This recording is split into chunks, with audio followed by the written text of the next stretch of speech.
नमस्कार, मी Snehal. Tasty bite with स्नेहलमध्ये तुमच्या सर्वांचं स्वागत आहे. आज मी बनवणार आहे खानदेशी पद्धतीचे डाळीचे सांडगे. ते बनवण्यासाठी आपल्याला काय काय साहित्य लागणार आहे ते बघूया. सांडगे बनवण्यासाठी मी मटकीची डाळ आणि मुगाची डाळ रात्रभर पाण्यामध्ये भिजत घातलेली होती. अर्धा किलो आपल्याला मुगाची डाळ आणि मटकीची डाळ घ्यायची आहे. ती रात्रभर पाण्यात भिजत घालून ठेवायची आहे. सकाळी तिला स्वच्छ धुवून पाणी काढून घ्यायचे आहे. 1.5 वाटी हरभऱ्याची डाळ आपण पाण्यामध्ये भिजत घातली होती रात्रभर. आणि आपल्याला 1.5 वाटी उडदाची डाळ घ्यायची आहे. ती पण आपल्याला रात्रभर पाण्यामध्ये भिजत घालून घ्यायची आहे. सकाळी आपण हिला स्वच्छ धुवून चाळणीमध्ये डाळ काढून त्याचे पाणी नितरून घ्यायचे आहे. सांडगे बनवण्यासाठी आल्याचे तुकडे घ्यायचे आहे आपल्याला. 3 चमचे मी जिरे घेतलेले आहे. 2 चमचे आपल्याला हिंग घ्यायचे आहे. लसूण घ्यायचा आहे आणि 1 बडीशोपचे पॅकेट घेतलेले आहे. लाल मिरची घ्यायची आहे आपल्याला आणि कोथिंबीर घ्यायची आहे. कोथिंबीर आपल्याला बारीक चिरून घ्यायची आहे. आपल्याला आले, लसूण, जिरे,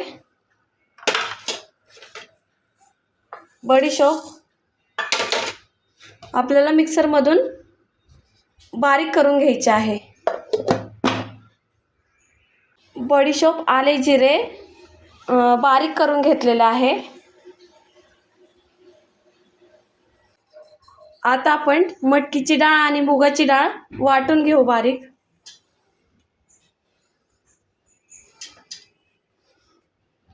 तर आपल्याला पाणी टाकायचे नाहीये, अशी कोरडीच डाळ वाटायची आहे.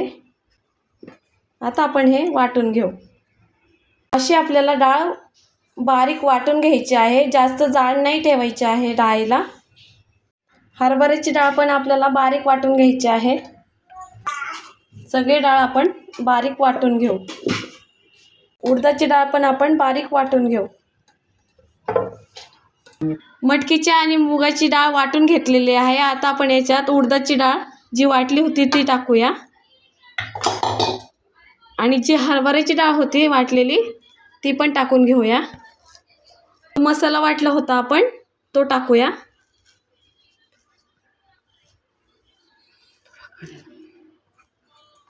कोथिंबीर आपण घेतली होती तिला बारीक कट करून घेतलेली आहे, तिला टाकूया आपण.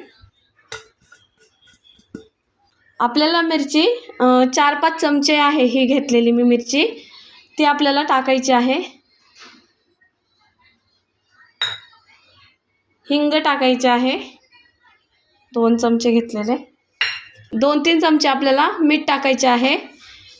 चवीनुसार मीठ टाकू शकतो आपण. आणि हे सगळे मिक्स करून घेऊया.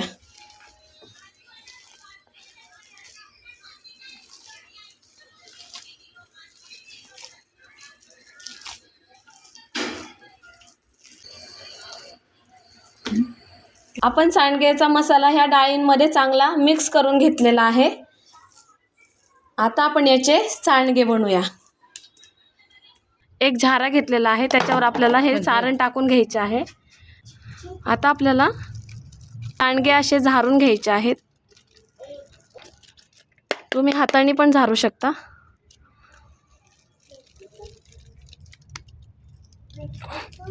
असे लांब लांब झारायचे आहे सगळे.